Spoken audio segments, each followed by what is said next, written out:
नमस्कार, आप देख रहे हैं न्यूज कॉल 24। हर खबर पर नजर, हर सवाल का जवाब। देश दुनिया की हर छोटी बड़ी खबर सीधे आपके स्क्रीन पर। लगातार ताजा खबरों के लिए बने रहिए न्यूज कॉल 24 के साथ। हड्डियां दिख रही हैं, लेकिन कुपोषण को दूर करने के लिए जन स्वराज में किस विषय पे जन स्वराज अपनी स्थिति को स्पष्ट करे? बहुत कैसे संभव है?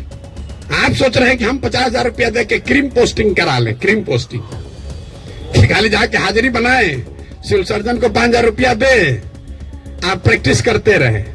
स्वास्थ्य व्यवस्था को सुधारने के लिए बड़ा बड़ा लंबा लेक्चर दीजिएगा, ये कभी हो सकता है?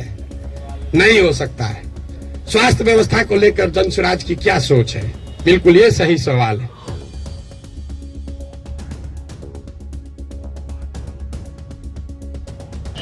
डॉक्टर साहब लोग जितना समय लगाएंगे उतना पैसा मिलेगा, जितना देर नहीं प्रैक्टिस किए पैसा नहीं मिलेगा। तो आप आए हैं तो इसलिए आपका विशेष धन्यवाद। हमारे पिताजी डॉक्टर थे तो हमको मालूम है, पत्नी भी मेरी डॉक्टर है। तो आपसे मेरा अनुरोध है कि आज मिलने का कारण ये है कि आपके मन में अगर कोई सवाल है, आप 1.5-2 साल से अपनी व्यस्तता के बीच में, समाज की अपनी समझ के बीच में सुन रहे हैं कि कोई आदमी पैदल चल रहा है, कुछ बात कर रहा है राजनीति का, जिससे आपका कभी सरोकार यदा कदा होता है।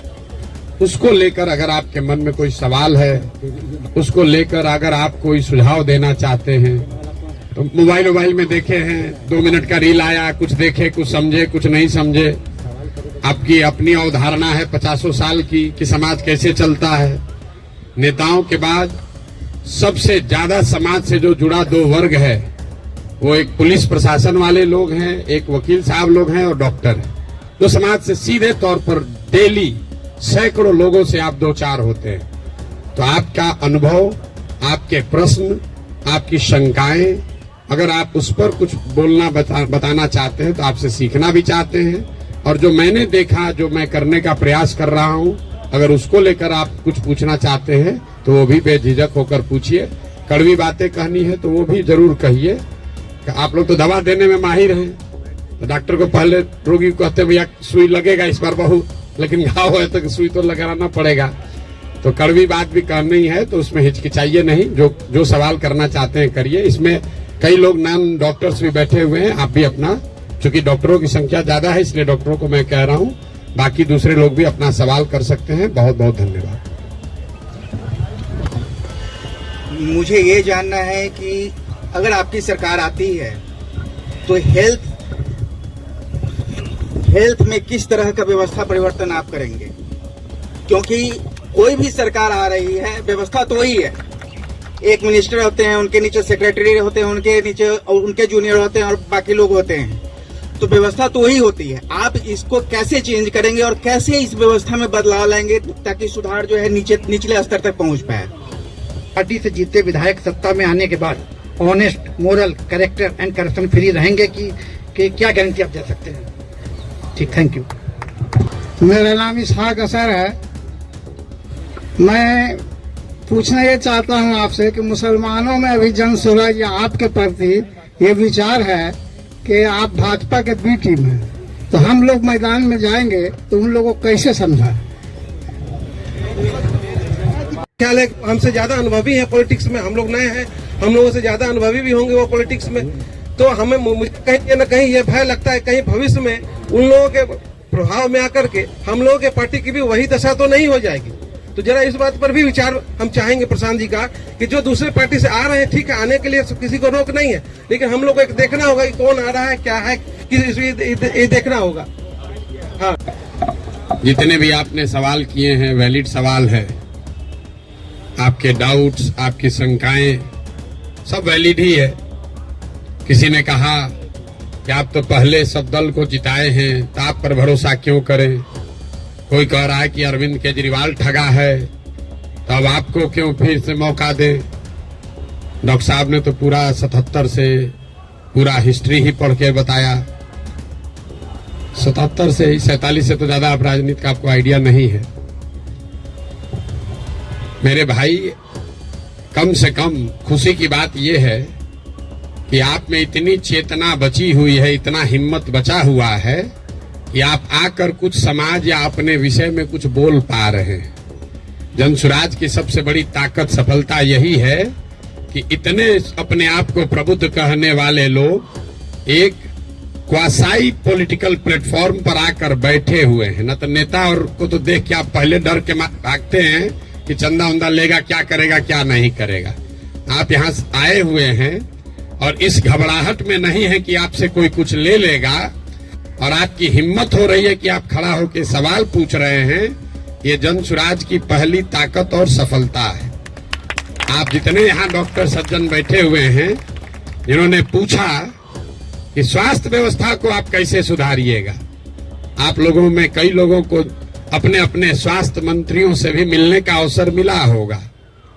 उनसे कभी नहीं पूछे होंगे, क्योंकि बिहार सरकार में स्वास्थ्य विभाग का एक ही कार्यक्रम है, पता करो कौन डॉक्टर का सबसे ज्यादा प्रैक्टिस चलता है, उसका ट्रांसफर करो और उससे बदले में पैसा का उपाय करो। लेकिन आप में से किसी भी डॉक्टर ने आज तक ये हिम्मत नहीं की होगी कि जाकर पूछे स्वास्थ्य मंत्री से, जिसको आप वोट दबाते रहे हैं, कि भैया ये आप स्वास्थ्य सुधारने के लिए क्या करेंगे। पीछे सज्जन ने हमसे माल न्यूट्रिशन की भी बात पूछी है, अलग अलग आपने सवाल किया है, तो आप उन सवालों पर आएंगे, एक एक सवाल का जवाब भी देंगे। आपकी हमारी दुर्दशा इसलिए है कि बहुत साल पहले, सैकड़ों साल पहले, जो ग्रीस के बड़े दार्शनिक प्लेटो ने कहा कि if you do not participate in democracy, be ready to be ruled by your inferiors. अगर समाज में, राजनीति में आप भागीदार नहीं बनोगे तो इस बात के लिए तैयार रहो कि कोई मूर्ख आदमी राजा बनकर आप पर शासन करेगा। तो बिहार की जो दुर्दशा है वो इसीलिए है कि आप चाहे डॉक्टर हैं या व्यवसायी, अपने आप को सो कॉल्ड प्रबुद्ध कहने वाले लोगों ने राजनीति और राजनीति करने वाले व्यवस्था से अपने आप को अलग कर लिया है। और आप सोच रहे हैं कि जो आदमी शराब का व्यापार करता है, जो बालू माफिया है, वो आकर बढ़िया स्वास्थ्य व्यवस्था काहे नहीं बना रहा। ये कोई रॉकेट साइंस नहीं है मेरे भाई। आप बालू माफिया को स्वास्थ्य मंत्री बनाओगे तो उससे स्वास्थ्य व्यवस्था नहीं सुधरेगा। तो अगर आप गलत आदमी का चुनाव करेंगे तो गलत ही होगा। अब मैं शुरुआत करूंगा भाई साहब के सवाल से, क्योंकि इन्होंने वो व्यक्तिगत एक सवाल उठाया है कि आप अब बहुत बड़े ज्ञानी बन रहे हैं, आप ही तो इन लोगों को बढ़ाए। ठीक तो बात है मेरे भाई, हमको आप बहुत ज्यादा क्रेडिट दे रहे हैं, कोई किसी को बना नहीं सकता है। हाँ, ये जरूर बात है कि पिछले 10 वर्ष में इनमें से कई नेताओं को, दलों को बढ़ाने में हमने कंधा लगाया है। नीतीश कुमार को हमने नहीं बनाया है, लेकिन नीतीश कुमार का जब दुर्दिन हुआ था तो उनको जिताने में मदद की थी, तो वो उसका उतना दोष हमारा है। लेकिन आप यहाँ आज क्यों आए? आप प्रशांत किशोर को सुनने नहीं आए, आप किसी साधारण डॉक्टर के लड़के को सुनने नहीं आए हैं। आप यहाँ इसलिए भी नहीं आए हैं कि हम 2 बरस से पैदल चल रहे हैं। हम 20 बरस पैदल चलेंगे तो एक डॉक्टर अपना 1 मिनट समय नहीं छोड़ेगा। आप इसलिए आए हैं कि 10 बरस हमने वो काम किया है, समाज में लोगों को पता है कि ये आदमी अच्छा है, खराब है, इस आदमी को राजनीति का समझ है। अगर पैदल चल रहा है तो कुछ न कुछ सोचिए कि चल रहा होगा। ये अपने आप को बड़ा मत बनाइए, अपने आप को पेडेस्टल पर मत बैठाइए। हम जब पैदल चलते हैं, लोग दुकान में, दलान में बैठ के हंसता है, क्या चलने से कुछ होगा बिहार में? फिर भी हमारे पास आता है, इसलिए आता है कि उसको डर है कि ये प्रशांत किशोर चल रहा है। और वो डर इसलिए है कि 10 बरस हमने वो काम किया है जो आप कह रहे हैं। मैं इसका रेफरेंस क्यों दे रहा हूं? क्योंकि मैं किसी मुख्यमंत्री का लड़का नहीं हूं, मैं किसी प्रधानमंत्री का लड़का नहीं हूं, मैं एक साधारण डॉक्टर का लड़का हूं। और मेरा काम ही मेरा पहचान है। वो काम किए हैं तब आज हमको सुनने आए। हम आपको ज्ञान देंगे कि कैसे चुनाव होगा, आप सुनिएगा। अगर हमने 10 बरस वो काम नहीं किया होता, आप वो बात नहीं सुनते। लेकिन लालू यादव का लड़का, राजीव गांधी का लड़का अगर आकर आपको ज्ञान दे, तो चाहे जीवन में एक भी चुनाव न जीता हो, आप उसकी बात को खूब गौर से सुनिएगा, क्योंकि वो बड़े बाप का लड़का है। तो ये आप बात समझिए कि हमने उनको बनाया नहीं है, और अगर बनाया है तो उसको सुधारने का भी जिम्मा हम ही लेकर चल रहे हैं। आप कुछ नहीं कर रहे हैं। आप पहले भी कमेंट्री कर रहे थे, अभी भी कमेंट्री कर रहे हैं। किसी ने कहा आप पर भरोसा कैसे करें? आप पढ़े लिखे व्यक्ति हैं, अपने आप को प्रबुद्ध बताते हैं। आपसे ज्यादा तो गांव वाले जानते हैं जनसुराज के बारे में। 2 बरस से हम गांव गांव में घूमकर हमारे वोकल कॉर्ड में गांठ पड़ गया। ये बताते बताते कभी जीवन में हमने किसी से वोट नहीं मांगा।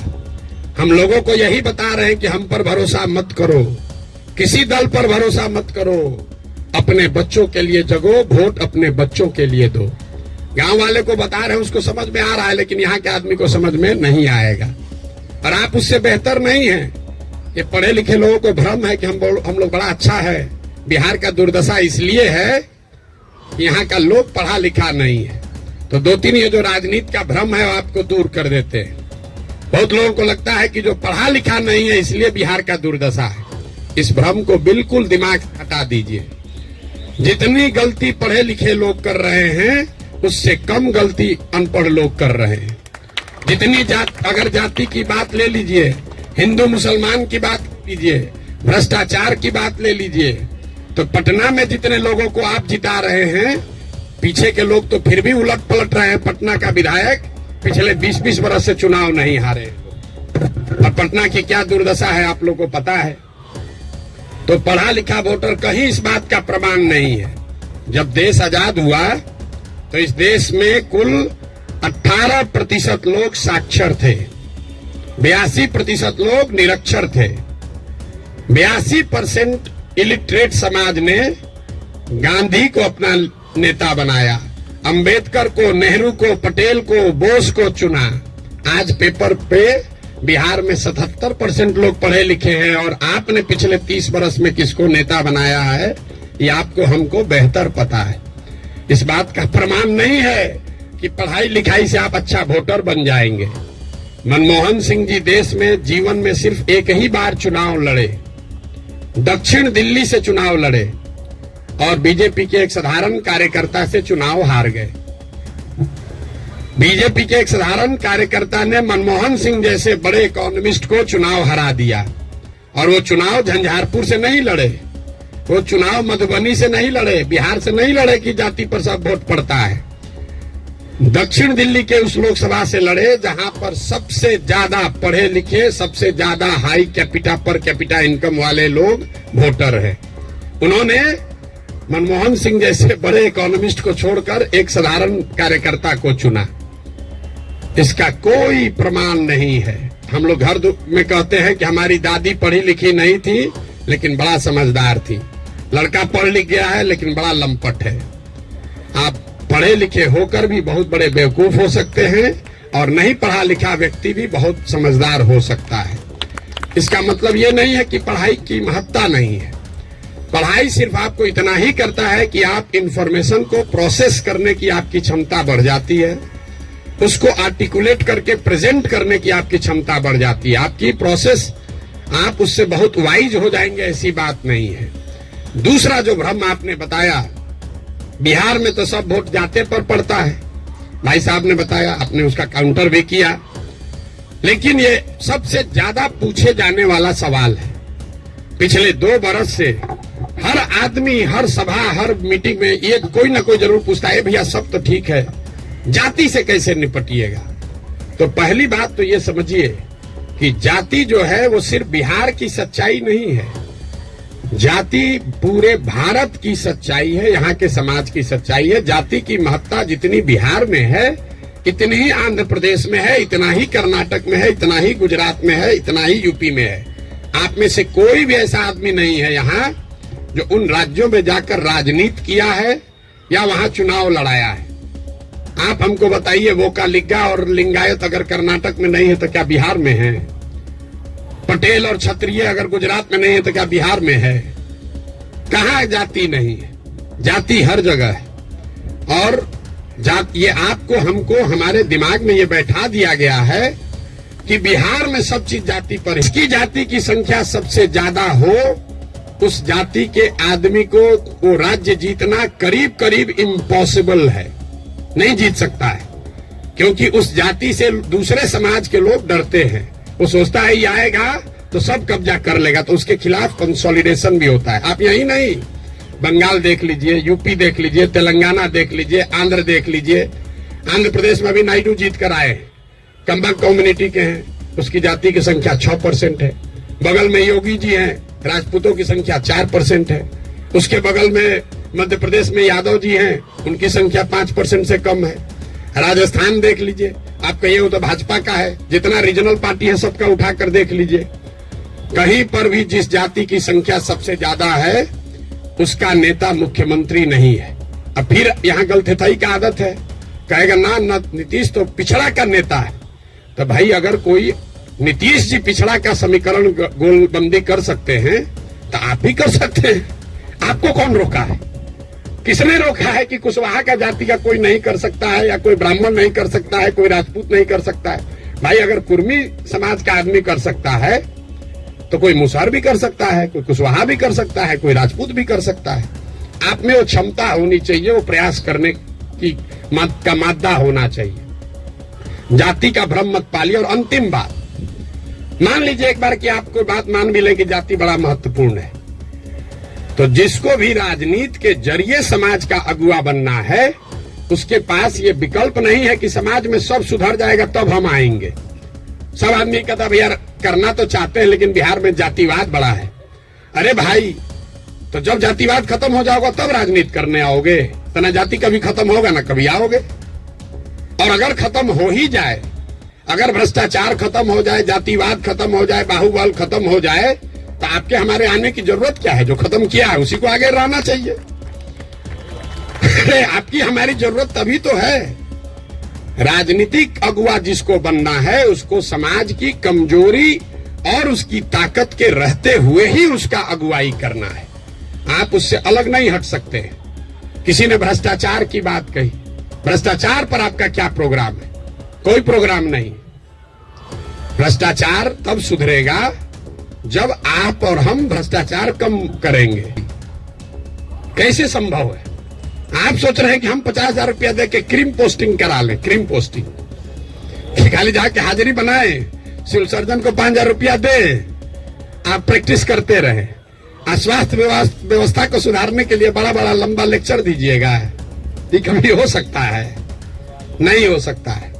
स्वास्थ्य व्यवस्था को लेकर जन स्वराज की क्या सोच है? बिल्कुल ये सही सवाल है। सिर्फ स्वास्थ्य व्यवस्था को लेकर नहीं, 2 संकल्प जो जन स्वराज में हम लोगों ने दिया है कि बिहार के हर पंचायत का, बिहार का नहीं, हर पंचायत का 8,500 पंचायतों का हम योजना बनवा रहे हैं, पैदल चल के खुद जाकर देखकर। और ये तय किया जा रहा है कि उस पंचायत में पढ़ाई की व्यवस्था कैसे होगी, 800 से 1200 रोजगार के अवसर कैसे पैदा किए जाएंगे, और उस पंचायत में जिस तरह की भी खेती होती है उस खेती को खाने वाले खेती से कमाने वाला खेती कैसे बनाया जाएगा। ये 8,500 कार्यक्रम, 8,500 डॉक्यूमेंट जारी करेंगे। आप में से ज्यादातर लोगों को पढ़ने का भी समय नहीं होगा, लेकिन 8,500 पंचायतों का अलग अलग योजना बनाकर जारी करेंगे चुनाव से पहले। उसके साथ साथ बिहार के विकास के लिए जो 10 महत्वपूर्ण पहलू हैं उसमें स्वास्थ्य भी इंक्लूडेड है, उस पर भी 10 साल का विजन डॉक्यूमेंट बनाकर आपको चुनाव से पहले जारी करेंगे। ये बताएंगे कि बिहार में स्वास्थ्य की व्यवस्था को कैसे सुधारा जाए। आप उसको पढ़िए, समझिए, कुछ योगदान देना है योगदान भी दीजिए, सुझाव भी दीजिए, और अगर ठीक लगे तो अच्छा तब अपनाइए, हमारे कहने पर मत जाइए। अब आप कहिएगा कि अभी काहे नहीं जारी किए हैं? अभी इसलिए नहीं जारी किए हैं कि अगर अभी हम वो योजना जारी कर दें तो वो मेरी सोच होगी, उसमें आपकी और बिहार के लोगों की सोच समाहित नहीं है। पहले गांव गांव जाकर देखकर ये समझ रहे हैं, लोगों से पूछ रहे हैं कि क्या करना पड़ेगा। ज्यादातर आदमी कहेगा नया क्या देख लीजिएगा इसमें, हम आपको बता रहे हैं नया क्या देख लेंगे। हम भी बिहार के सरकारी स्कूल में पढ़े हैं, हमने अपने बाबूजी के क्लिनिक में देखा है 100 रुपया के मोनोसेफ नहीं खरीद पाने की वजह से इनके फ्लाइटिस के पेशेंट हाथ जोड़ के कहते हैं भैया मर जाए, लेकिन अब हम कुछ नहीं कर सकते, घर में कुछ नहीं बचा है, 100 रुपया। तो हमको उसकी समझ है, लेकिन इसके बावजूद जब हम 2 वर्ष से चल रहे हैं पैदल, तो जो गरीबी, जो बदहाली, जो कष्ट मैंने जमीन पर देखा है, इसका मुझे कभी अंदाजा नहीं था। हम संयुक्त राष्ट्र संघ में पब्लिक हेल्थ में ही 10 बरस काम किए हैं, यहाँ राजनीति में इससे भी जुड़े रहे, लेकिन जितनी गरीबी बदहाली हम अपनी आंखों से देख रहे हैं, ये आंकड़ों से दिखने वाली गरीबी से कहीं ज्यादा है। आपने कुपोषण की बात कही, यहाँ सब डॉक्टर बैठे हुए हैं, आप में से ज्यादातर आदमी ऐसे होंगे जो शायद ही कोई 10 से ज्यादा हीमोग्लोबिन वाली महिला आपको देखते होंगे। यहाँ हम लोग जो एक स्टडी करा रहे हैं, देखते हैं, आप देखिएगा कल से ध्यान से, गांव में कहीं जाइए, 55-60 साल से ज्यादा उम्र की कोई महिला आपको सीधी खड़ी नहीं दिखेगी, सब बेंड हो गई है ऊपर से। तो न्यूट्रिशन आप न्यूट्रिशन समझते अगर हैं, आप लोग तो डॉक्टर हैं, तो आपको पता है कि लंबे समय तक हीमोग्लोबिन के कमी की वजह से और ग्रोइंग एज में कैल्शियम नहीं मिलने की वजह से बोन का स्ट्रक्चर इतना कमजोर है कि समय से पहले वो बेंड होने लगता है। ये जब आप गांव में चलिएगा तो देखिएगा, 5 फीट 4 इंच से ज्यादा, 5 फीट 5 इंच से ज्यादा उम्र हाइट की कोई महिला आपको दिखने वाली नहीं है। आपने ठीक कहा, न्यूट्रिशन कोई वन शॉट सॉल्यूशन नहीं है, एंड इंटरजेनरेशनल प्रॉब्लम है। जिस मोदी जी के किताब पेपर की आप बात कर रहे हैं, एक आंकड़ा आपको दे रहा हूं, आज से 300 साल पहले यूरोप में लोगों की एवरेज हाइट भारत में लोगों के एवरेज हाइट से 1.4 इंच कम होती थी। अब यूरोप में 300 साल में on an average 1.6 inch Bharat से ज्यादा हो गई है। 300 वर्ष में करीब 3 इंच लंबाई का असर पड़ गया है। और दुनिया भर में जो डेवलपमेंटल इकोनॉमिक्स पढ़ते हैं उनको मालूम है कि हाइट और लाइफ टर्म अर्निंग में डायरेक्ट कोरिलेशन है। The taller you are more likely to earn higher income and wages than those who are not. इसका मतलब ये नहीं कि जिसका हाइट कम है पैसा कम कमा रहा है, तुरंत लोग गणना करने लगेगा कि तो बड़ा नाटा आदमी को देखे हम बड़ा पैसा कमा रहा है। Height is a reflection of your overall growth. अब डॉक्टर लोग को हम क्या बताएंगे, आपको समझ है, हाइट दिख रही है और ब्रेन का ग्रोथ आपको नहीं दिखता है।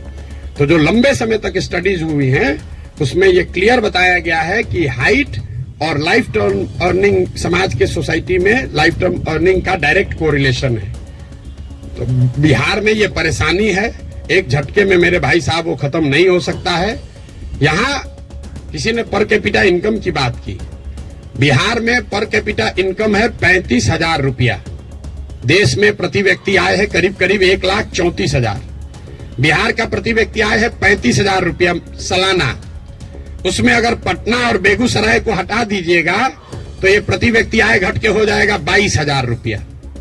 22,000 को जरा 365 से डिवाइड कर दीजिए, देखिए कि दिन में कितना हुआ। 100 में 80 आदमी यहां दिन में 100 रुपया भी नहीं कमा रहा है। आप किस न्यूट्रिशन की बात करेंगे। मुझे एक लड़का मिला, उसको हम लोग कैंप में शाम में खाना खिलाते हैं, जो लड़के आते हैं, बहुत ज्यादा खा रहा था। उसको ऐसे बुला के पूछे, बेटा ये इतना रोज खाते हो? बोला सर आज तक जीवन में ऐसा हुआ ही नहीं कि हम खाना खत्म कर लिए और तसली में अभी चावल बाकी है। आज तक ऐसा जीवन में नहीं हुआ कि हमारा पेट भर गया हो और चावल अभी तसली में बाकी है। जो जितना खाना है उसी से पेट भरना है। आप न्यूट्रिशन की क्या बात करेंगे। इन बातों की चर्चा आपने ठीक कहा जनसुराज में नहीं करते हैं। क्या करें, उसको जो सीधी बात बता रहे हैं कि 100 रुपया नहीं कमा रहे हो, ये समझे में नहीं आ रहा है, तो उसको कैल्शियम और हीमोग्लोबिन का कमी बताएंगे तो उसको बुझाएगा। हमको उसको उस भाषा में समझाना है जो उसको समझ में आए। आप बहुत बड़े ज्ञानी हैं, आप व्यवस्था को सुधारना चाहते हैं, सुधारिएगा तब ना जब व्यवस्था में आइएगा। तो व्यवस्था में आने के लिए आपको उस भाषा का, उस विषय का, उस तरीके का इस्तेमाल करना है ताकि आप व्यवस्था में चुनकर आए, तभी तो ये बनेगी बात। किसी ने कहा आम आदमी पार्टी की तुलना, आपको एक पैसे भी समझ नहीं है कि जनसुराज क्या है और आम आदमी पार्टी क्या है। आम आदमी पार्टी आंदोलन से निकली हुई एक पॉलिटिकल व्यवस्था है और जनसुराज में प्रशांत किशोर का, जनसुराज का आंदोलनों में कोई यकीन नहीं है। हम रोज ये बात कम से कम 100 दफे कह चुके हैं। जनसुराज आंदोलन नहीं है, इसको जेपी के आंदोलन से कंपेयर मत कीजिए और इसको आम आदमी पार्टी के आंदोलन से कंपेयर मत कीजिए, क्योंकि आंदोलन है ही नहीं। क्यों नहीं है? हमको लोग आज कहता है भैया आंदोलन कीजिए उससे बिहार सुधरेगा। मेरा आंदोलनों में कोई यकीन नहीं है। क्योंकि मानव सभ्यता का इतिहास आपको बताता है, पूरे दुनिया का, बिहार का, भारत का नहीं, पूरे दुनिया का मानव सभ्यता का इतिहास ये आपको बताएगा कि आज तक किसी भी आंदोलन से, फ्रांस की क्रांति को अगर आप अपवाद के तौर पर हटा दीजिए, तो किसी भी रेवोल्यूशन से, आंदोलन से कभी समाज का भला नहीं हुआ है। आंदोलन और रेवोल्यूशन जो है वो किसी को सत्ता से हटा सकता है। वो तेज हथियार है जिससे आप बड़े से बड़े वृक्ष को काट सकते हैं, उससे आप नए समाज का निर्माण नहीं कर सकते। भाई साहब खड़ा होकर जेपी का आंदोलन का एक उदाहरण दे रहे थे। मेरे भाई, जेपी का आंदोलन कहां कहा गया है? आप तो जेपी के आंदोलन में शायद जुड़े हुए, आपने दावा किया। जेपी के आंदोलन में कहां कहा गया है कि बिहार को सुधारा जाएगा? जेपी के आंदोलन का नारा था संपूर्ण क्रांति, इंदिरा गांधी को हटाओ। तो उस आंदोलन की, क्रांति की इतनी ताकत थी, इंदिरा गांधी को हटा दिए। नया व्यवस्था बनाने की बात कहां कही गई थी? अरविंद केजरीवाल या आम आदमी पार्टी ने नई व्यवस्था की बात कहां कही? उन्होंने कहा भ्रष्टाचार हटाओ। हम तो नहीं कह रहे भ्रष्टाचार हटाओ, क्योंकि दुनिया में कहीं इसका कोई प्रमाण नहीं है कि कोई एक कानून बनाकर आप भ्रष्टाचार खत्म कर देंगे। ये तो सतत प्रक्रिया है। जिन देशों ने भ्रष्टाचार पर अंकुश लगाया है, दुनिया में सबसे ईमानदार देश कौन है? जो स्कैंडिनेवियन कंट्रीज हैं, फिनलैंड, स्वीडन, नॉर्वे, डेनमार्क, वहां जाइएगा, वहां करप्शन मिनिमम है। आप जाकर उसका अध्ययन कीजिए कि वहां कैसे करप्शन कम हुआ। वहां अरविंद केजरीवाल थोड़े पैदा हुए थे, वहां जन्म लोकपाल करके कोई विधायक नहीं पारित हुआ। वहां भ्रष्टाचार 4 तरीके से कम हुआ है। पहला, समाज में ये जागृति बनी लंबे समय में कि अच्छे और स्वच्छ लोगों का चुनाव करो, मतलब इलेक्टोरल प्रोसेस को जहां तक हो सके उसको स्वच्छ बनाया गया। आप में से कुछ लोग सोशल मीडिया पर अभी देखे होंगे, नीदरलैंड्स का प्रधानमंत्री अभी आज से करीब 2 हफ्ते पहले 12 बरस प्रधानमंत्री रहने के बाद हटा है, तो वो साइकिल से अपने घर से अकेले निकल रहा है। तो वहां की समाज ने ये व्यवस्था बनाई कि स्वच्छ लोग स्वच्छ तरीके से वोट करें, स्वच्छ लोगों को चुने। दूसरा उन्होंने क्या किया? उन्होंने बहुत बड़े स्तर पर जन भागीदारी, लोकतंत्र को समाज में उतारा। सिर्फ सरकार चुनने की व्यवस्था को लोकतंत्र नहीं बनाया, जो सरकार के नीतिगत फैसले हैं उसमें समाज की भागीदारी करी। और चौथा, बहुत बड़े स्तर पर टेक्नोलॉजी का इस्तेमाल हुआ है। आप लोग जितने लोग आए हैं, ज्यादातर लोग नल जल योजना के बारे में सुने समझे होंगे, बहुत यहां ब्यूरोक्रेट लोग भी बैठे हुए हैं। नल जल योजना में अभी तक सरकार यही चक्कर में बहस में पड़ी है कि वहां चल रहा है कि नहीं चल रहा है। 25,000 करोड़ रुपया खर्चा हो गया। उसी सरकार में स्मार्ट मीटर लगाकर लोगों को यह पता है कि बिजली कितना कंज्यूम हो रहा है, लेकिन नल जल में अगर स्मार्ट मीटर लगाया होता तो कम से कम इतना तो पता चलता कि पानी चल रहा है कि नहीं चल रहा है। 25,000 करोड़ रुपया खर्चा कर दिया, लेकिन पानी को निकलने, मापने, उस पर बिल करने का कोई टेक्नोलॉजिकल सॉल्यूशन नहीं ढूंढा। तो ये 4 चीजें जो हैं उसको करके भ्रष्टाचार पर अंकुश लगाया जा सकता है। लोकतांत्रिक व्यवस्था को जहां तक हो सके उसको भ्रष्ट लोग और भ्रष्ट पैसे से बचाया जाए। दूसरा, जनता को नीतिगत मामलों में शामिल किया जाए। तीसरा, उनको भागीदार बनाया जाए, सरकारी सत्ता और संसाधन का विकेंद्रीकरण हो। और चौथा, बड़े पैमाने पर टेक्नोलॉजी का प्रयोग हो। अगर ये चारों का इस्तेमाल करेंगे तो भ्रष्टाचार पर अंकुश लगाया जा सकता है। खत्म ना हो सकता है, ना होने का हम दावा कर रहे हैं। तो सब बात मत कहिए कि हम आप कैसे खत्म कीजिएगा, हम ना खत्म करेंगे, हमारे बस का ही नहीं, हमारे कैसे खत्म हो जाएगा। सीओ साहब का 40 लाख रुपया लेके पोस्टिंग कीजिएगा, सीओ पैसा नहीं लेगा दाखिल खारिज में, ऐसा संभव है? 40 लाख रुपया लेकर अगर सीओ से को आप पोस्टिंग कीजिएगा, थाना दीजिएगा, अगर किसी थानेदार को 20 लाख रुपया लेके, तो पैसा कैसे नहीं लेगा? लेगा ही लेगा। अब आपका एक और सवाल लोगों का जो रहता है, भैया इस पर कैसे भरोसा करें? भाई बिल्कुल मत भरोसा करो। जो पहले से आपको ठग रहा है, आप लोग डॉक्टर हैं, जो दवा पहले से फेल है उसको इस्तेमाल करना चाहते हो, लेकिन ट्रायल मेडिसिन कैसे, ट्रायल मेडिसिन का ट्रायल कैसे होता है? आपको मालूम है कि इसकी 100% गारंटी नहीं है, लेकिन फिर भी कहते हैं अच्छा पेशेंट मर रहा है, उसका कंसेंट लेकर आप ट्रायल मेडिसिन देते हैं कि 20% भी चांस अगर कहीं लग गया तो ठीक हो जाएगा। आप जनसुराज को वही ट्रायल मेडिसिन ही समझ लीजिए। पहले वाला तो पहले से एक्सपायर है। बताइए यहाँ के लोगों के बुद्धिमत्ता का जरा आलम देखिए।